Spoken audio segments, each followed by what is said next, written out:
Hello, I'm Jeff, and I'm here to talk about my experience with GenStone. First off, I was a little bit hesitant to buy the product because I wasn't sure if it would look real, but it does look real.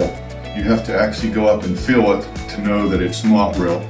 So I was a little worried that it wouldn't look real and it would just look like painted plastic, but it looks really realistic. Secondly, the product is very easy to work with. You can cut it very easily with a circular saw and a fine tooth blade. And if you have to cut around anything, you can use a jigsaw. It's very easy to measure and cut.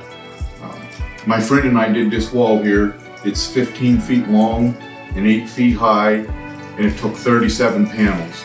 We did that in about 7 hours.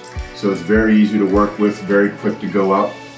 We use the recommended glue that GenStone tells you to use, and then we put maybe 2 or 3 screws in each panel. Again, it only took about 7 hours to put up. It was very easy to work with. The company also is very easy to work with. When we got the panels, we had 3 damaged ones. We called the company, sent a picture, and they sent us 3 panels within 3 to 4 business days. So overall, I have to say my experience was very positive, and you will be happy with this product.